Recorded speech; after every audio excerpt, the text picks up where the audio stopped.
오늘 읽어볼 소설은 하근차님의 순환이대입니다. 진수가 돌아온다. 진수가 살아서 돌아온다. 아무개는 전사했다는 통지가 왔고 아무개는 죽었는지 살았는지 소식이 없는데 우리 진수는 살아서 오늘 돌아오는 것이다. 생각할수록 어깨바람이 날 일이다. 그래 그런지 몰라도 박만도는 여느 때 같으면 아무래도 한두 군데 앉아 쉬어야 넘어설 수 있는 용머리죄를 단숨에 올라채고만 한 것이다. 가슴이 펄럭거리고 허벅지가 뻐근했다. 그러나 그는 고갯마루에서도 쉴 생각을 하지 않았다. 들 건너 멀리 바라보이는 정거장에서 연기가 물씬물씬 피어오르며 삐익 기적소리가 들려왔기 때문이다. 아들이 타고 내려올 기차는 점심때가 가까워 도착한다는 것을 모르는 바 아니다. 해가 이제 겨우 산등성이 위로 한 뼘가량 떠올랐으니 오정이 되려면 아직 차례 멀은 것이다. 그러나 그는 공연히 마음이 바빴다. 까짓것 잠시 앉아 쉬면 뭐 할 끼고. 만도는 손가락으로 한쪽 콧구멍을 누르면서 팽 마른 코를 풀어던졌다. 그리고 휘청휘청 고갯길을 내려가는 것이다. 내리막은 오르막에 비하면 아무것도 아니었다. 대구 팔을 흔들라치면 절로 굴러 내려가는 것이다. 만도는 오른쪽 팔만을 앞뒤로 흔들고 있었다. 왼쪽 팔은 조끼 주머니에 아무렇게나 쑤셔놓고 있는 것이다. 3대 독자가 죽다니 말이 되나. 살아서 돌아와야 일이 옳고 말고. 그런데 병원에서 나온다 하니 어디를 좀 다치기는 다친 모양이지만 설마 나같이 이렇게서 되지 않았겠지. 만도는 왼쪽 조끼 주머니에 꽂힌 소매자락을 내려다보았다. 그 소매자락 속에는 아무것도 든 것이 없었다. 그저 소매자락만이 어깨 밑으로 덜렁 쳐져 있는 것이다. 그래서 노상 그쪽은 조끼 주머니 속에 꽂혀 있는 것이다. 볼기짝이나 장단지 같은 데를 총알이 약간 스쳐갔을 따름이겠지. 나처럼 팔뚝 하나가 몽땅 달아날 지경이었다면 그 엄살스런 놈이 견뎌냈을 턱이 없고 말고. 스며시 걱정이 되기도 하는 듯 그는 속으로 이런 소리를 주워 섬겼다. 내리막길은 빨랐다. 벌써 고갯마루가 저만큼 높이 쳐다보이는 것이다. 산모퉁이를 돌아서면 이제 들판이다. 내리막길을 쏘아 내려온 기운 그대로 만도는 들길을 쟁걸음쳐 나가다가 개천뚝에 이르러서야 걸음을 멈추었다. 외나무 나리가 놓여있는 조그마한 시냇물이었다. 한여름 장마철에 들어설라 치면 배꼽이 묻히는 수도 있었지만은 요즘하겐 무릎이 잠길 듯 말 듯한 물인 것이다. 가을이 깊어지면서부터 물은 밑바닥이 환히 들여다보일 만큼 맑아져갔다. 소리도 없이 미끄러져 내려가는 물을 가만히 내려다보고 있으면 절로 이촉이 시려온다. 만도는 물기슭에 내려가서 쭈그리고 앉아 한 손으로 고이춤을 풀어헤쳤다.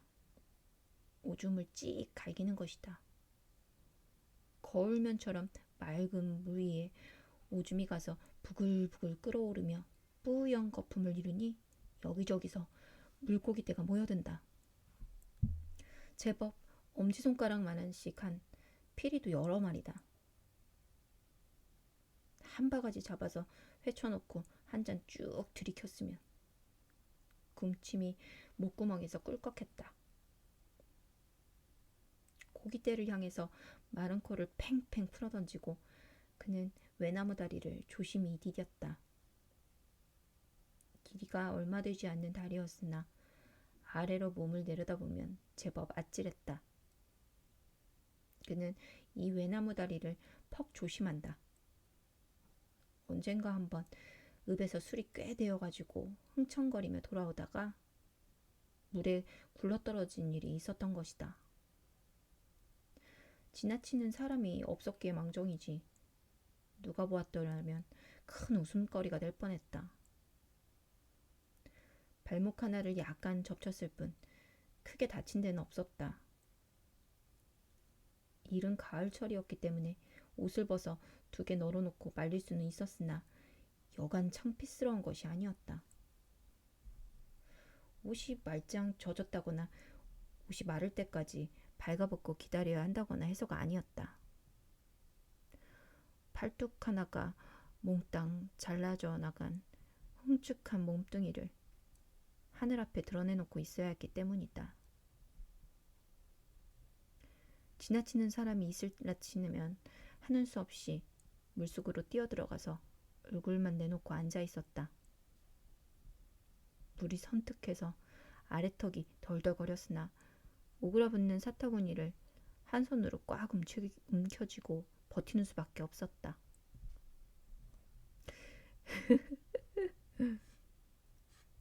그때 일을 생각하면 지금도 곧 웃음이 터져 나오는 것이다.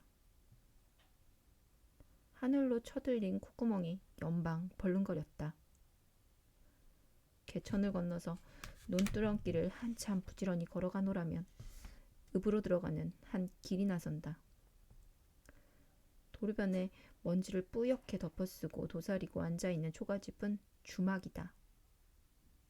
만도가 읍내 나올 때마다 한 번씩 들르곤 하는 단골집인 것이다.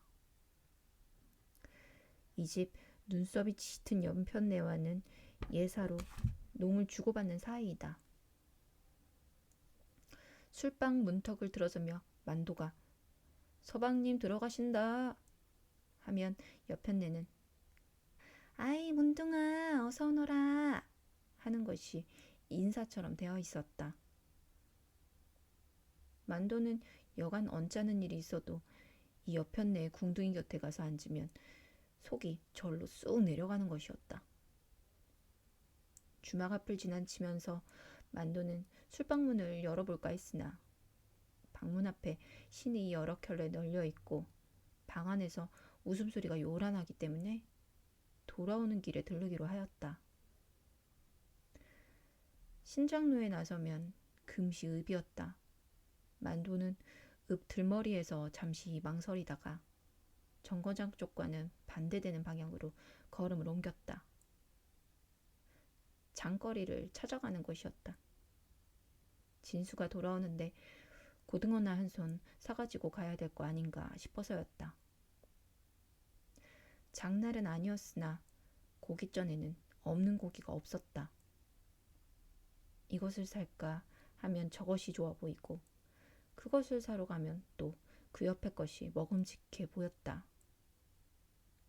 한참 이리저리 서성거리다가 결국은 고등어 한 손이었다. 그것을 달랑달랑 들고 정거장을 향해 가는데 겨드랑 밑이 간질간질 해왔다. 그러나 한쪽밖에 없는 손에 고등어를 들었으니 참 딱했다. 어깨축지를 연방 위아래로 움직거리는 수밖에 없었다. 정거장 대합실에 들어선 만도는 먼저 벽에 걸린 시계부터 바라보았다. 2시 20분이었다. 벌써 2시 20분이니 내가 잘못 보았나? 아무리 두 눈을 씻고 보아도 시계는 틀림없는 2시 20분이었다. 한쪽 걸상에 가서 엉덩이를 붙이면서도 곧장 미심쩍어 했다.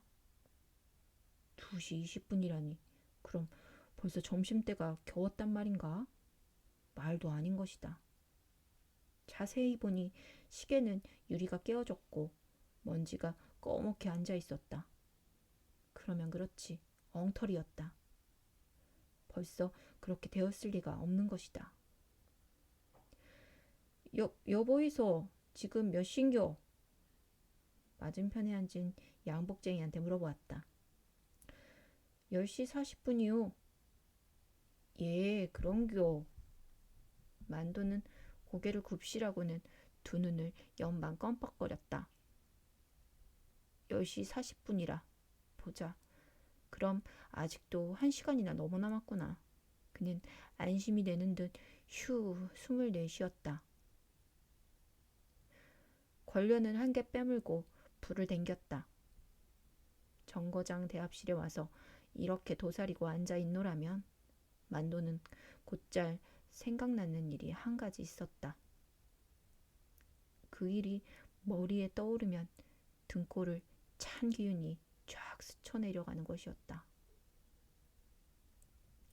손가락이 시퍼렇게 굳어진 이끼 낀 나무 토막 같은 팔뚝이 지금도 저만큼 눈에 보이는 듯했다. 바로 이 정거장 마당에 100명 남짓한 사람들이 모여 웅성거리고 있었다. 그 중에는 만도도 섞여 있었다. 기차를 기다리고 있는 것이었으나 그들은 모두 자기네들이 어디로 가는 것인지 알지를 못했다. 그저 차를 타라면 탈 사람들이었다. 징용에 끌려나가는 사람들이었다. 그러니까 지금으로부터 12, 13년 옛날의 이야기인 것이다. 북해도 탄강으로 갈 것이라는 사람도 있었고 틀림없이 남양 군도로 간다는 사람도 있었다. 더러는 만주로 가면 좋겠다고 하기도 했다. 만도는 북해도가 아니면 남양 군도일 것이고 거기도 아니면 만주겠지. 설마 저희들이 하늘 밖으로야 끌고 가겠느냐고 아무렇지도 않은 듯이 그 들창코로 담배 연기를 푹푹 내뿜고 있었다. 그러나 마음이 좀 덜 좋은 것은 마누라가 저쪽 변소 모퉁이 벚나무 밑에 우두커니 서서 한눈도 안 팔고 이쪽만을 바라보고 있는 때문이다. 그래서 그는 주머니 속에 성냥을 두고도 옆 사람에게 불을 빌리자고 하며 슬며시 돌아서 버리곤 했다. 플랫폼으로 나가면서 뒤를 돌아보니 마누라는 울밖에 서서 수건으로 코를 눌러대고 있는 것이었다. 만도는 코어리가 찡했다. 기차가 꽥꽥 소리를 지르면서 덜커덩 하고 움직이기 시작했을 때는 정말 덜 좋았다. 눈앞이 뿌옇게 흐려지는 것을 어쩌지 못했다. 그러나 정거장이 까맣게 멀어져 가고 차창 밖으로 새로운 풍경이 휙휙 날아들자 그제야 아무렇지도 않아지는 것이었다. 오히려 기분이 유쾌해지는 것 같기도 했다. 바다를 본 것도 처음이었고 그처럼 큰 배에 몸을 실어본 곳은 더구나 처음이었다. 배 밑창에 엎드려서 꽥꽥 개어내는 사람들이 많았으나 만도는 그저 골이 좀 띵했을 뿐 아무렇지도 않았다. 더러는 하루에 2개씩 주는 뭉칫밥을 남기기도 했으나 그는 한꺼번에 하루것을 뚝딱 해도 시원찮았다. 모두들 내릴 준비를 하라는 명령이 떨어진 것은 사흘째 되는 날 황혼 때였다. 제 가끔 보찜을 챙기기에 바빴다. 만도도 호박덩이만한 한 보따리를 옆구리에 덜컹 찼다. 가판 위에 올라가 보니 하늘은 활활 타오르고 있고 바닷물은 불에 녹은 쇠처럼 벌겋게 출렁거리고 있었다. 지금 막 태양이 물 위로 뚝딱 떨어져 가는 것이었다. 해덩어리가 어쩌면 그렇게 크고 붉은지 정말 처음이었다. 그리고 바다 위에 주황빛으로 번쩍거리는 커다란 산이 둥둥 떠 있는 것이었다. 무시무시하도록 황홀한 광경에 모두들 딱 벌어진 입을 다물 줄 몰랐다. 만두는 어깨마루를 버쩍 들어올리면서 야 고함을 질러댔다. 그러나 섬에서 그들을 기다리고 있는 것은 숨막히는 더위와 강제노동과 그리고 잠자리만 시기나 한 모기떼, 그런 것뿐이었다.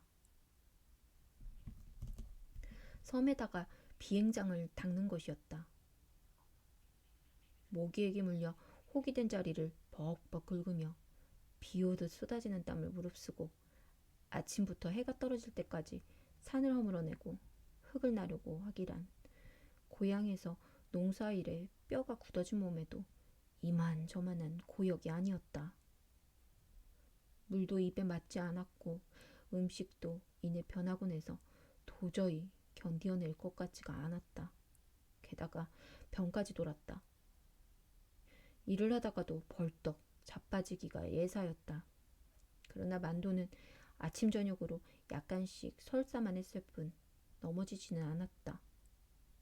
물도 차츰 입에 맞아갔고 고된 일도 날이감에 따라 몸에 배어드는 것이었다.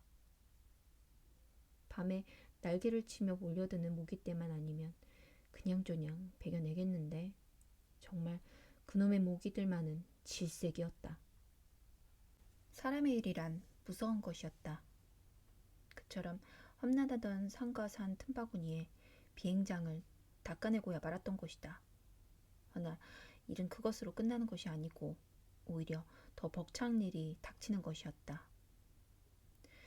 연합군의 비행기가 날아들면서부터 일은 밤중까지 계속되었다.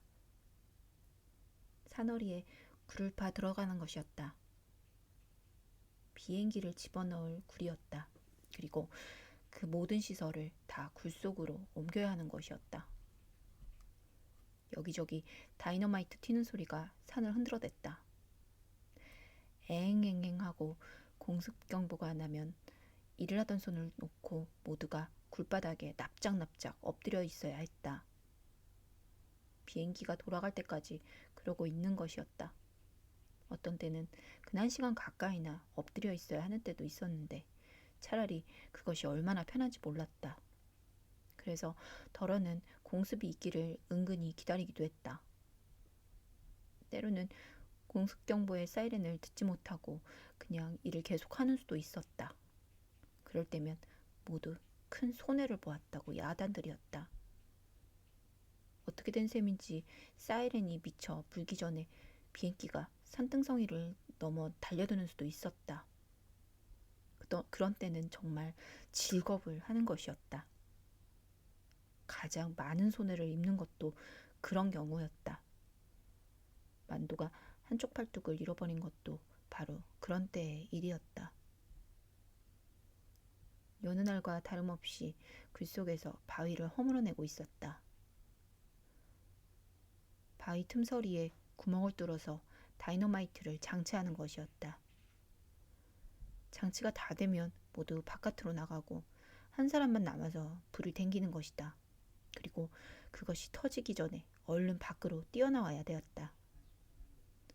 만도가 불을 댕기는 차례였다. 모두 바깥으로 나가버린 다음 그는 성냥을 꺼냈다. 그런데 웬 영문인지 기분이 깨름칙했다. 모기에게 물른 자리가 자꾸 쑥쑥 쑤시는 것이다. 긁적긁적 긁어댔으나 도무지 시원한 맛이 없었다. 그는 이맛살을 찌푸리면서 성냥을 득 그었다. 그래 그런지 몰라도 불은 이내 픽하고 꺼져버렸다. 성냥알막이 4개째에 겨우 심지에 불이 당겨졌다. 심지에 불이 붙는 것을 보자 그는 얼른 몸을 굴 밖으로 날렸다. 바깥으로 막 나서려는 때였다. 산이 무너지는 듯한 소리와 함께 사나운 바람이 귓전을 후려갈기는 것이었다. 만도는 정신이 아찔했다. 공습이었던 것이다. 산등성이를 넘어 달려든 비행기가 머리 위로 아슬아슬하게 지나가는 것이었다. 미처 정신을 차리기도 전에 또 한 대가 뒤따라 날아드는 것이 아닌가. 만도는 그만 넋을 잃고 굴 안으로 도로 달려들어갔다. 달려들어가서 굴바닥에 아무렇게나 팍 엎드려져 버리고 말았다. 그 순간 쾅! 굴안이 미어지는 듯 하면서 다이너마이트가 터졌다. 만도의 두 눈에서 불이 번쩍했다. 만도가 어렴풋이 눈을 떠보니 바로 거기 눈앞에 누구의 것인지 모를 팔뚝이 하나 아무렇게나 던져져 있었다. 손가락이 시퍼렇게 굳어져서 마치 이끼 낀 나무 토막처럼 보이는 것이었다. 만도는 그것이 자기의 어깨에 붙어 있는 것인 줄 알자 그만 으악 하고 정신을 잃어버렸다. 재차 눈을 떴을 때는 그는 폭삭한 담요 속에 누워 있었고 한쪽 어깨 쪽지가 못 견디게 쿡쿡 쑤셔댔다. 절단 수술은 이미 끝난 뒤였다. 꽤 기적 소리였다. 멀리 산모퉁이를 돌아오는가 보다. 만도는 앉았던 자리를 털고 벌떡 일어서며 옆에 놓아두었던 고등어를 집어들었다. 기적 소리가 가까워질수록 그의 가슴은 울렁거렸다. 대합실 밖으로 뛰어나가 플랫폼이 잘 보이는 울타리 쪽으로 가서 발돋움을 하였다. 째랑째랑하고 종이 울자 잠시 후 차는 소리를 지르면서 달려들었다. 기관차의 옆구리에서는 김이 픽픽 풍겨나왔다.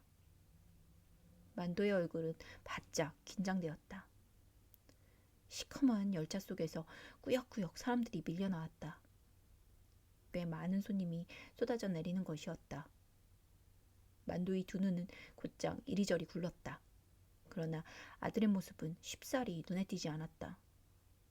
저쪽 출찰구로 밀려나는 사람들의 물결 속에 두 개의 지팡이를 의지하고 절룩거리며 걸어나가는 상위 군인이 있었으나 만도는 그 사람에게 주의를 기울이지는 않았다.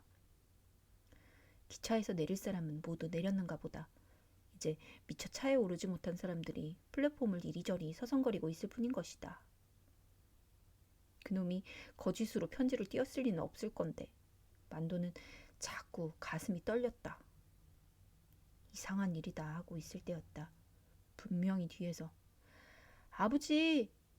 부르는 소리가 들렸다. 만도는 깜짝 놀라며 얼른 뒤를 돌아보았다.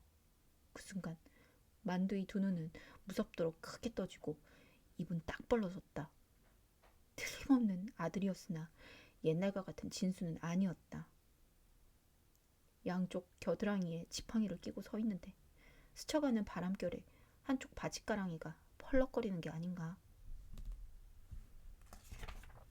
만도는 눈앞이 노을해지는 것을 어쩌지 못했다.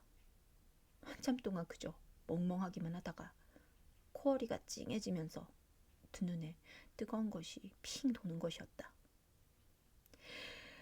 에라이 이놈아. 만도의 입술에서 모지게 튀어나온 첫마디였다.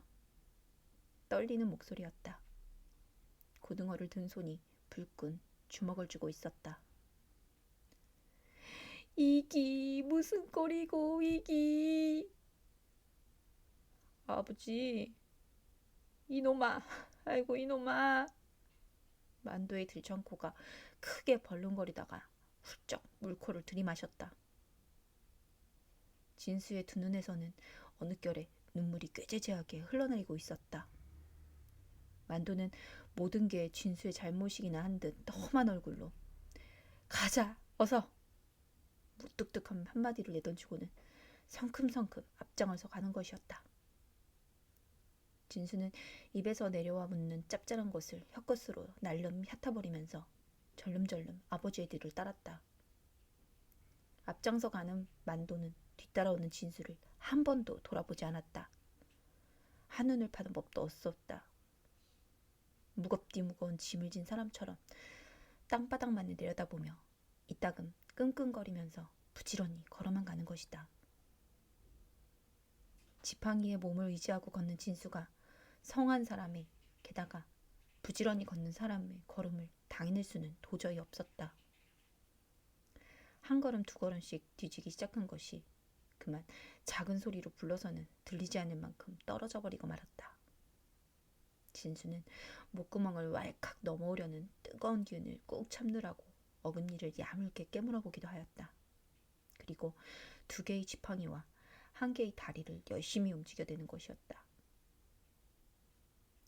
앞서간 만도는 주막집 앞에 이르자 비로소 한번 뒤를 뒤돌아보았다. 진수는 오다가 나무 밑에 그늘에서 오줌을 누고 있었다. 지팡이 있는 땅바닥에 던져놓고 한쪽 손으로는 볼일을 보고 한쪽 손으로는 나무 둥지를 감싸 안고 그러고 있는 모양이 의시년스럽기 이를 데 없는 꼬락선이었다. 만도는 눈살을 찌푸리며 신음소리 비슷한 무거운 소리를 토했다. 그리고 술방 앞으로 가서 방문을 왈칵 잡아당겼다. 기역자 판 안에 도사리고 앉아서 속옷을 뒤집어 까고 이를 잡고 있던 여편네가 킥하고 웃으며 후다닥 옷사풀 여봤다. 그러나 만도는 웃지를 않았다. 방문턱을 넘어가면서도 서방님 들어가신다는 소리를 내뱉지 않았다. 아마 이처럼 뚝뚝한 얼굴을 하고 이 술방에 들어서기란 처음일 것이다. 여편네가 뭣도 모르고 오늘은 서방님 아닌가 배 하고 킬킬 웃었으나 만도는 또 무거운 신음소리를 했을 뿐 도시 기분을 내키지 않았다. 기역자 판 앞에 가서 쭈그리고 앉기가 바쁘게 빨리 재촉을 하였다. 핫떠나 어지간히도 바쁜가 배. 빨리 곱빼기 한 사발 달라니까구마. 오늘은 와이카노. 여편네가 쳐주는 술사발을 받아들며 만도는 휴 하고 숨을 크게 내쉬었다. 그리고 입을 얼른 사발로 가져갔다.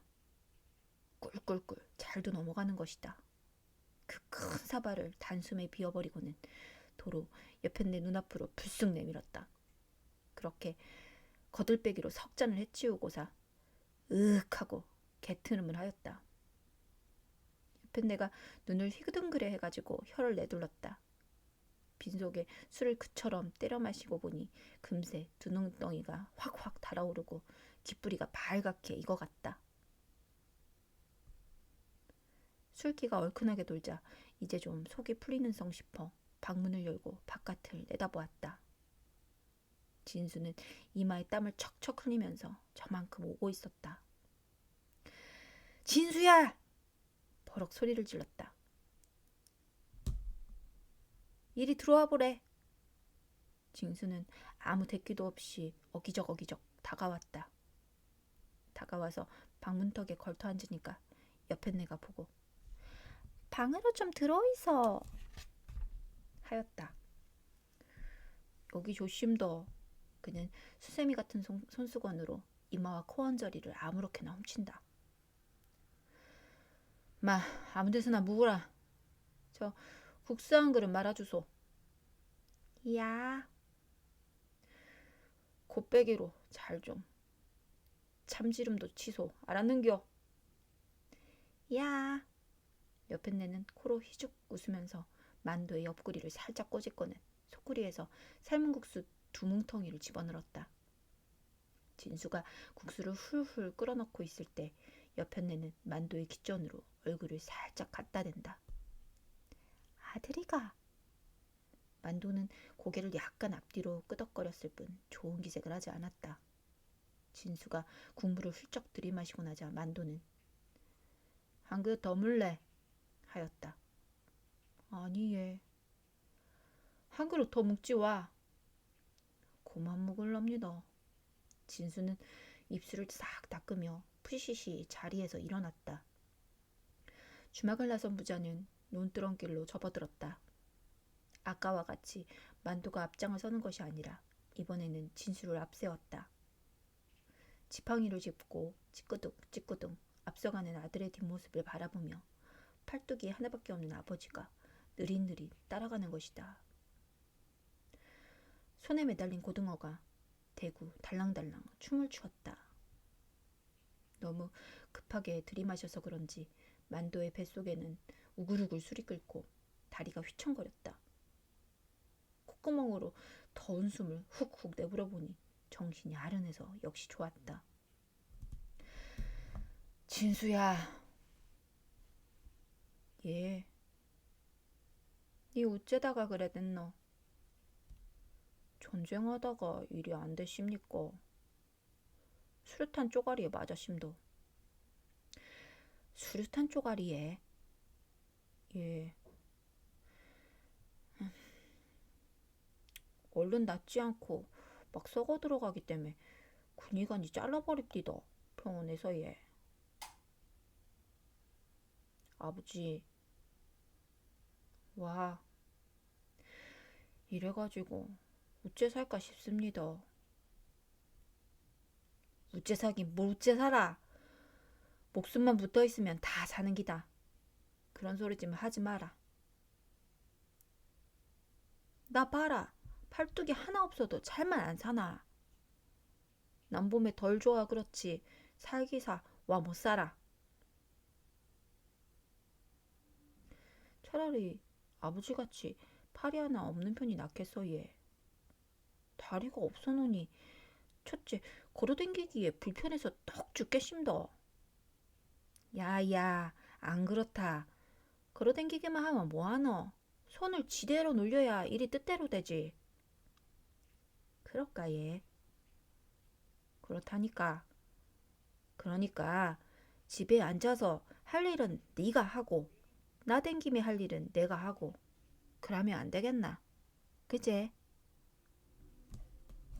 예. 진수는 가벼운 한숨을 내쉬며 아버지를 돌아보았다. 만두는 들어보는 아들의 얼굴을 향해 지그시 웃어주었다. 술을 마시고 나면 이내 오줌이 마려워지는 것이다. 만두는 길가에 아무렇게나 쭈그리고 앉아서 고기 묶음을 입에 물려고 하였다. 그것을 본 진수는 아버지 그 고등어 이리 주이소 하였다. 팔이 하나밖에 없는 몸으로 물건을 손에 든 채 소변을 볼 수는 없는 것이다.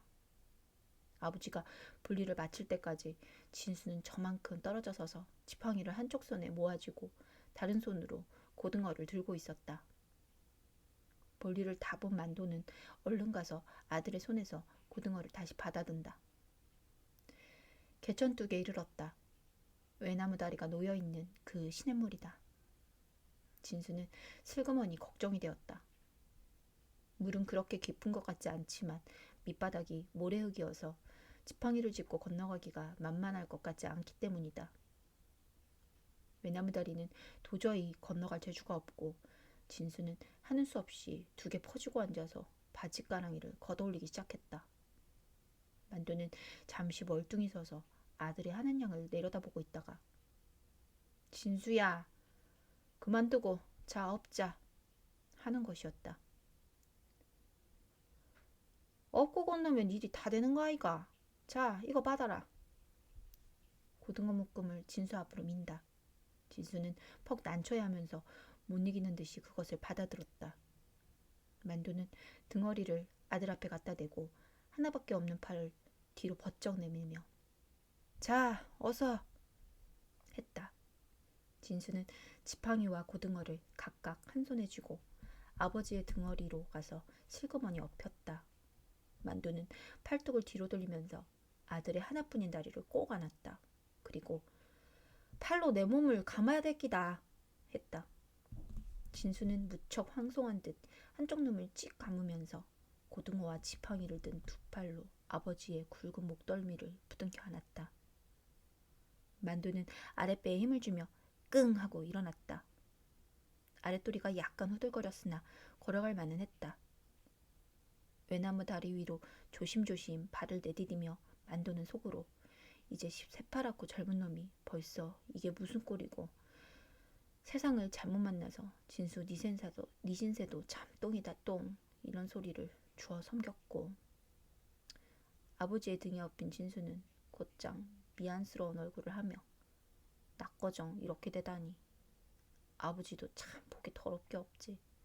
차라리 내가 죽어버렸더라면 나았을 낀데 하고 중얼거렸다. 만두는 아직 술기가 약간 있었으나 용케 몸을 가누며 아들을 업고 외나무 다리를 조심조심 건너는 것이었다.